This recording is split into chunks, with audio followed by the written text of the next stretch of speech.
Recently, the Ministry of Tourism on Nevis introduced 4 new events as part of its month-long tourism awareness activities, dubbed Exposition Nevis. The expo itself had to pause during the height of the coronavirus period, so now it's back.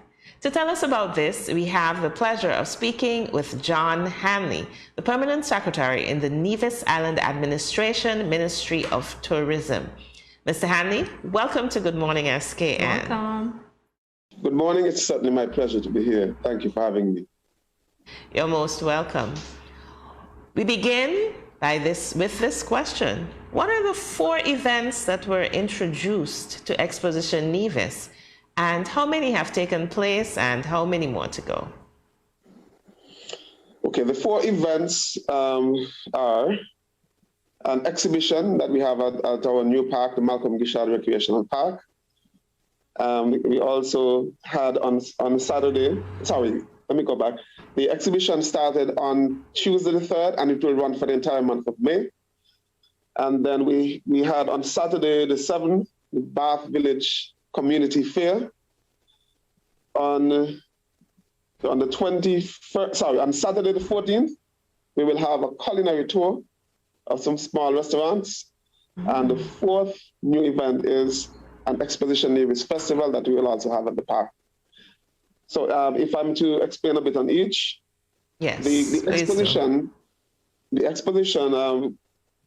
entitled Nevis Her Story, and it is intended to give people an insight into the way that people used to live a long time ago, you know, the sort of the sanitary facilities, the kitchen implements, and it gives you an insight about the historical portrait, if you will, of Nevis. You know, some of the leaders, some of the great personalities who contributed to the development of Nevis. So that is, as I said, on display for the entire month at the visitor center at the Malcolm Gishard Recreational Park. What's one of the, not to cut you off, please, what's one of the outstanding exhibits? You mentioned it's outdoor facilities, kitchen implements, etc. Which one stands out to you? To me, the outdoor bathroom stands out to me because the large screen. We did this exhibition in collaboration with the Nevis Public Library, and I must say that I found that they were very creative. You know, they did a replica of an outdoor bathroom, and you know they had all the things that you would expect in an outdoor bathroom. Right. I like that. I like that. They also have the utensils and, you know, and other things that you have to go to see. Right. Okay, so you're inviting us over to Nevis. So tell us the next event. I think you said it was a culinary something? Yes, we will have the culinary tour on Saturday the 14th. We have selected 3 small restaurants. The aim of this tour is to give some exposure to our small restaurants, and also it's part and parcel of what we call community-based tourism.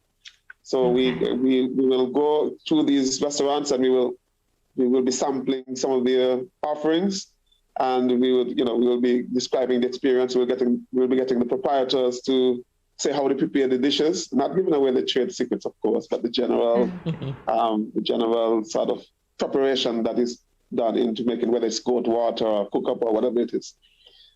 And then, so it involves 3 restaurants. These are the Passions Restaurant, Hilltop, and Esme's. These are 3 well-known small restaurants on the island, so we'll go from, it's sort of a restaurant hub, if you will. Ah, like that. And the next one? And then on Saturday, the 21st, at the park, we will be having a grand festival where we hope as many persons as possible will attend. We want to cater to different persons in our Exposition Nevis because it's a month of tourism awareness. We have catered to students. In the past, we had something called hospitality immersion, where we took the students to the hotels and restaurants, and we got them involved, interacting with the professionals who are there working. So this year, for the first time, we decided to have a grand festival so that the general public could come down and have a fun family sort of day. So we'll be having a food court, barbecue zone, some cultural performances, family games like tug of war and lime and spoon and so on. Competitive activities, kids games. There'll be a bouncing castle and some oversized games. Games that connect four and so on, but they are really big, so it's easy to play outdoors. Nice. And we'll also have some art and craft exhibitions.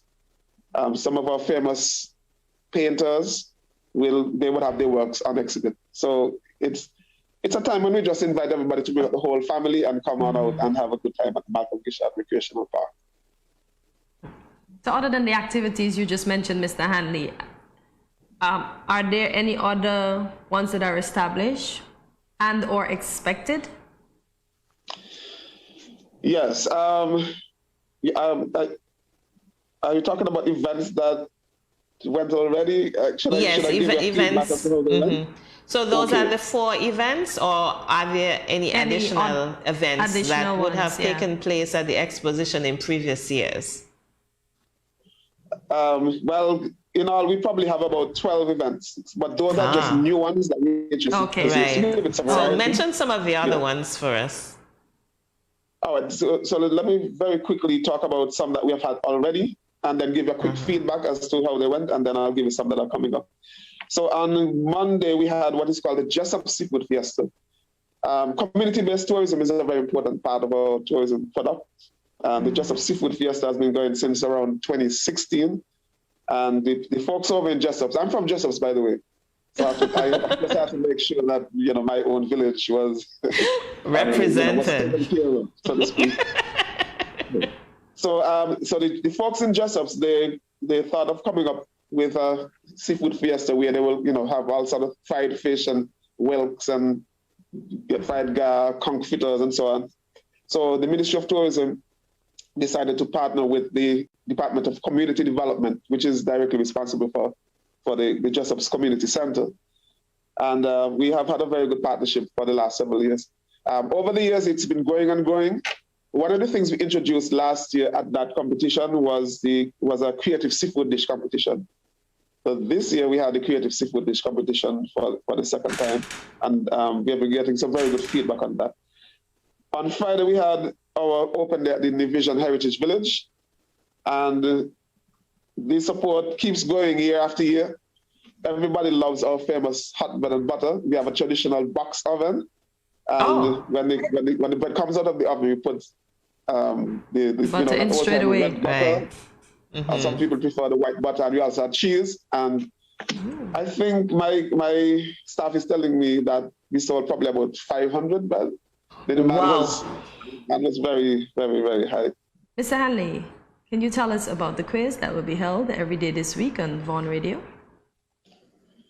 We have been partnering with Vaughan Radio every year, and during this week, every morning we will have some questions, some general tourism-related information that everybody should know. And when persons call into Vaughan Radio, they can win a prize. It could be a dinner for 2, a lunch for 2, a pastry, something like that. Okay, sounds good. But just to pick up where we left off just before the break, you were mentioning some of the established activities, and I stand corrected that the activities for the Expo only took a break in 2020, but everything came right back in last year. So tell us some more about some of those other activities. We just heard about the delicious bread, the stone oven bread with the red butter and the cheese. What are some of the other activities that would have taken place or will be taking place? Okay, we always have the Bank of Nevis Tourism Youth Congress. The CTO, every year they have a youth congress, and each year it's rotated to a different Caribbean country. So during our month of activities, we select the local representative. I understand that the CTO will have their congress in the Cayman Islands. So our young people are really looking forward to representing Nevis there. Nice. Then we also join up with the New River Farmers Association. They're going to have an open day. So then we'll get an opportunity to see agritourism in action. Sometimes we light the chimney so the persons can see what the New River sugar mill looked like back in the day. Oh, I don't think I've ever seen that. I do need to come over. Certainly. You need to go. And then we of course want to involve our students. So we have had an essay, a creative video and photography competition. So the results for that we should have the prize giving for that on the 31st of May. Are those things going to be posted online so that we can see? All of our activities are posted on the Ministry of Tourism Facebook page, Ministry of Tourism Nevis. So it's very easy to find. I have to check it out. Okay, you will continue. Mm-hmm. I was saying that we also have an entrepreneurship workshop Thursday the 12th. Now, the reason why we're having this entrepreneurship workshop, it's in line with our theme, Rethinking Nevis Tourism.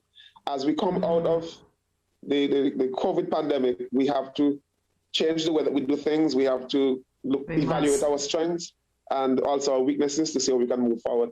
And one of the ways is to encourage entrepreneurs and women in particular, because sometimes they get marginalized. So we see this as a means and as a method of encouraging our entrepreneurs, our women, to move forward and to expand and diversify our tourism products. Nice. Okay, so those are the activities. So there was an event that we're going to ask you about, and that is, which event is your favorite, or which event do you think promotes Nevis the best in your estimation? I would have to say my all-time favorite event is the event at the Heritage Village. Okay. That to me, that brings up the traditional elements of Nevis. Every year we invite the old folks, the senior citizens, and if you see how they are dancing to those old-time songs and just buying up we also usually have cornmeal and fish, and that is something that a lot of them love, as well as hot bread and butter. We also have something called cassava musa, which is the consistency is almost similar to cornmeal. Okay, it's a cassava meal. Cassava meal. Okay. And that's served with fish or mackerel or something like that. So is it made the same way? Do you know? Yes. Is it made the same way as cornmeal? You boil it and then mix it in? Correct. That's new to me. And you can put okra in it in the same way as the same way. Put it in the cornmeal. Okay. So, Mr. Hanley, why have a Tourism Awareness Month, and how can the general public get involved?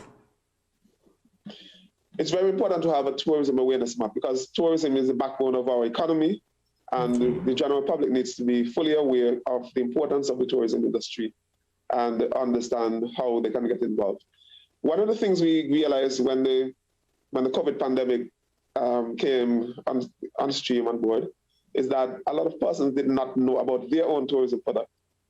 So our theme last year was fostering domestic tourism, where we encourage persons to visit the local heritage sites, experience their own excursions, etc. Persons were not able to go to New York and England that summer, but a lot of persons visited the Heritage Village and New River and some of our other sites, and they had never done so before. So that was a good opportunity to get them to be involved in their sites.